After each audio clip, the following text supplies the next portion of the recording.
ఎట్టకేలకు పోలీసులకు చిక్కిన క్రికెట్ బుకీ గోల్డ్ శేఖర్ గత కొన్ని సంవత్సరాల నుండి క్రికెట్ బుకీ అవతారం ఎత్తి కొన్ని కోట్ల రూపాయల లావాదేవీలతో కోట్లకు పడగెత్తిన గోల్డ్ శేఖర్ టూ టౌన్ పోలీసులు చాకచక్యంతో అరెస్ట్. అందరికీ నమస్కారం అండి.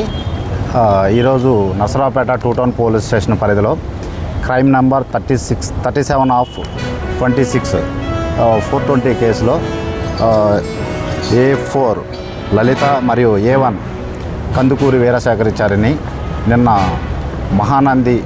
నంద్యాల జిల్లాలో మహానంది దగ్గర అరెస్ట్ చేయడం జరిగింది. దానికి కాను సంబంధించినటువంటి ప్రెస్ మీట్.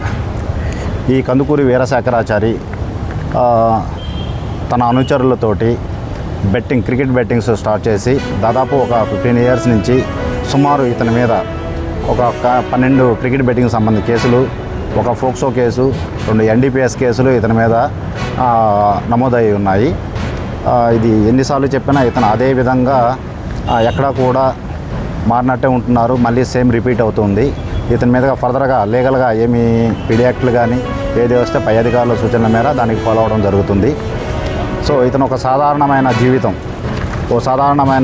నుండి 2012లో సాధారణమైన గోల్డ్ అప్రోచర్ వర్క్ని స్టార్ట్ చేస్తూ చిన్నగా క్రికెట్ బెట్టింగ్లకి అలవాటు పడి చిన్న పంటర్ స్థాయి నుంచి 2015 నుంచి మళ్ళీ క్రికెట్ బుకీగా అవతారం ఎత్తి ఈరోజు క్రికెట్ని పెద్ద క్రికెట్ బుకీ జాబితాలో చేసే సందర్భాలు ఇతను కనిపిస్తూ ఉన్నాయి. సో ఇతను రీసెంట్గా ప్రకాశం జిల్లా దర్శి పోలీస్ స్టేషన్ పరిధిలో కూడా ఇతని మీద ఒక కేసు నమోదవడం జరిగింది. అలాగే నిన్న కూడా కడప టౌన్లో ఇతని మీద ఒక FIR కట్టడం జరిగింది. మన దగ్గర 22/4/2026 కంప్లైంట్ కళ్యాణ చక్రవర్తి అనే అతని దగ్గర క్రికెట్ బెట్టింగ్స్లో ఇతను ఆడుతూ ఇతనికి పెట్టుబడి డబ్బుల కోసం మేము ట్రేడింగ్ చేస్తున్నాము, మా ట్రేడింగ్లో డబ్బులు పెడితే ఎక్కువ మొత్తంలో మీకు డబ్బులు వస్తాయని చెప్పేసి అతన్ని నమ్మించి అతని దగ్గర నుంచి సుమారు 1,44,00,000 రూపాయలు అకౌంట్ ట్రాన్స్ఫర్ చేసుకున్నారు. ఇతని యొక్క అనుచరుల్లో ఒకరైనటువంటి మన కేసులో A2 రవితేజ, సవానీ రవితేజ అనే అకౌంట్కి 1,40,00,000 ట్రాన్స్ఫర్ చేయడం జరిగింది. అతని దగ్గర నుంచి మన దగ్గర A4 లలిత ఇప్పుడు రిమాండ్లో ఉన్నారు. వీళ్ళిద్దరూ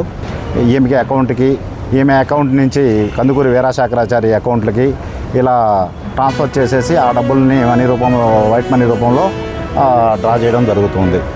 దయచేసి ఈ కేసులో ఇంకా కూడా మనము A6 Naguru, A5 A3 మౌర్యవర్ధన్ Reddy, ఇతను ప్రొద్దుటూరుకి చెందినటువంటి వ్యక్తి, హైదరాబాద్లో ఉంటారు. వీళ్ళిద్దరిని కూడా ఇంకా అరెస్ట్ చేయవలసి ఉంది. సో ప్రజలకు చెప్పదలుచుకున్నది ఏంటంటే ఈ క్రికెట్ బెట్టింగ్స్ అన్నీ కూడా ఫేక్ అండి. దయచేసి మీరంతా చాలామంది చదువుకున్న వాళ్ళు ఉంటారు, చదువుకోని వాళ్ళు ఉంటారు. ఈ విధంగా వీళ్ళు కోట్లు గడిస్తూ ఉన్నారు. అంటే మీరు పెట్టే డబ్బులు ఎలా రిటర్న్ వస్తాయని చెప్పి మీరు ఒకసారి అర్థం చేసుకోండి. ఈ క్రికెట్ బెట్టింగ్ ఆడటం నేరం. దయచేసి ఆలోచించండి.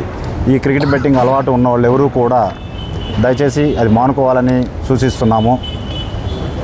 ఒకవేళ ఎక్కడో మీరు ఆశపడుతున్నారు, 1,00,000 రూపాయలు పెట్టుబడి పెడితే మాకు 5 లక్షలు వస్తాయి అని చెప్పేసి, ఈ క్రికెట్ బుకీలంతా కూడా మాకు తెలిసినటువంటిలో ఒకసారి బెట్టింగ్ పెడితే ఒక 10 రూపాయలు మీకు ఇస్తారు. తర్వాత ఆ 10 రూపాయలు వచ్చిన ఆశతోటి కోట్లు పెడుతున్నారు, కోట్లు లాస్ అవుతున్నారు. అవి అత్యంత ఈజీగా సంపాదించి జనాలను మోసం చేసి ఈ విధటువంటి కోట్లు గడిస్తున్నటువంటి ఈ కందుకూరి వీరశేఖరాచారిని నిన్న 22 తేదీ క్రైమ్ నెంబర్ 37/26లో నిన్న అరెస్ట్ చేయడం జరిగింది. వీళ్ళని ఇప్పుడు కోర్టు ముందు ప్రొడ్యూస్ చేయడం జరుగుతుంది. ఈ కేసులో ఇంకా అరెస్ట్ ఉన్నాయండి. ఇంకొక 2 అరెస్ట్ చేయాల్సి వస్తుంది. మౌర్యవర్ధన్ రెడ్డి ఫ్రమ్ పొద్దుటూరు, ఇతను ప్రజెంట్ హైదరాబాద్లో ఎక్కడ ఉన్నారు. తర్వాత A6 ఒకరు ఉన్నారు, నాగూరు, ఇస్లాంపేట వ్యక్తి. వీళ్ళిద్దరూ అఫ్ఘాన్లో ఉన్నారు. వీళ్ళిద్దరిని కూడా త్వరలో అరెస్ట్ చేస్తాం. అడగండి.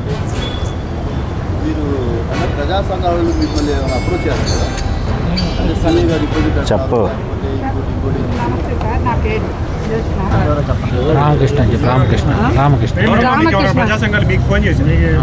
నాకు పేరైతే తెలియదు కానీ ఒక ఆయన చేస్తే నేను ఫోన్ స్విచ్ ఆఫ్ చేశాను. అప్పటి నుంచి నేను ఏ సార్ మీద కానీ ఎక్కడ మీద కానీ చెప్పమని చెప్పట్లేదు.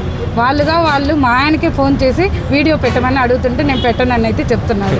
మా పరిస్థితి లేదు, మా బాగాలేదు, మేమేదో చూసుకొని మేము ఈ ఊరి నుంచి వెళ్ళిపోవాలనుకుంటున్నాం. మాకు అదొక్కటి సాయం చేయండి. ఏ సంఘాలైనా మీరైనా ఇంకెవరైనా పోలీసు వాళ్ళైనా ఎవరైనా మాకు అదొక్కటి చేయండి. మా ఆయన మానుకుంటాడని నేను కోరుకుంటున్నాను.